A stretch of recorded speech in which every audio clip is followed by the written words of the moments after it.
उसके बाद देखिएगा पर्यावरण प्रबंधन क्या है, इसके लक्षण और तरीकों की व्याख्या कीजिए। सेम क्वेश्चन आ गया। अब सतत विकास क्या है, इसको भी मेरे लाल देख लीजिएगा।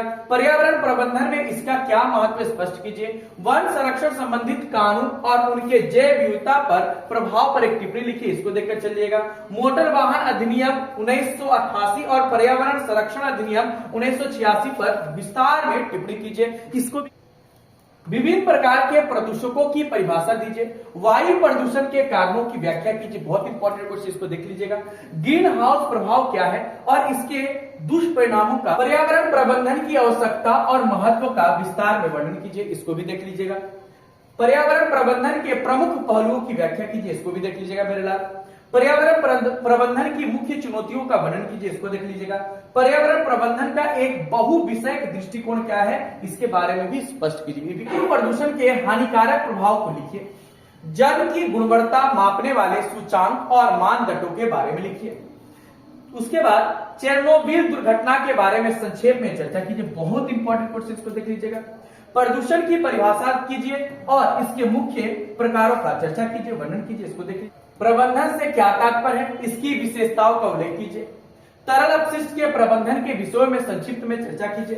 प्रदूषण निवारण और नियंत्रण अधिनियम 1974 की मुख्य विशेषता क्या है, इसको लिखिए।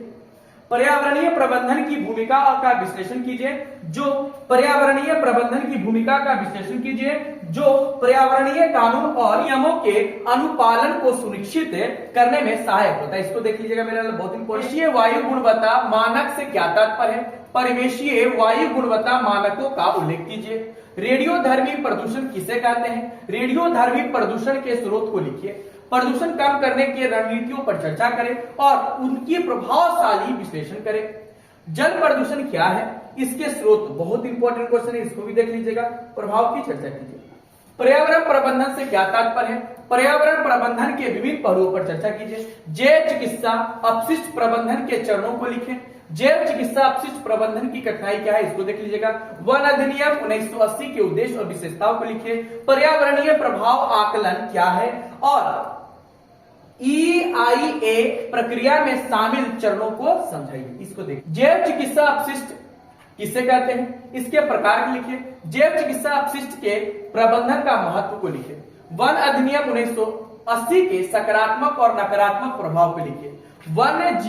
वन्य जीव संरक्षण अधिनियम 1992 विभिन्न अनुसूचियों का वर्णन कीजिए और प्रत्येक के द्वारा प्रदत्त संरक्षण के स्तरों को समझाइए। इंपॉर्टेंट क्वेश्चन देख लीजिएगा मेरे लाल। ग्रीन हाउस की वृद्धि के कारण उनके प्रभाव को लिखिए।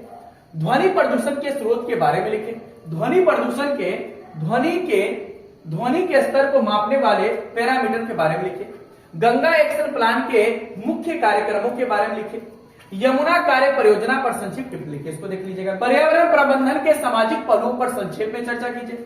4R प्रबंधन से क्या तात्पर्य, इस पर संक्षेप में चर्चा कीजिए। वायु प्रदूषण अधिनियम, वायु प्रदूषण निवारण एवं नियंत्रण अधिनियम, वायु प्रदूषण निवारण एवं नियंत्रण अधिनियम 1981 की पृष्ठभूमि और कानून के मुख्य उद्देश्य को लिखें। वन्य जीव संरक्षण अधिनियम 1972 के प्रमुख विशेषता और कमियों पर चर्चा कीजिए।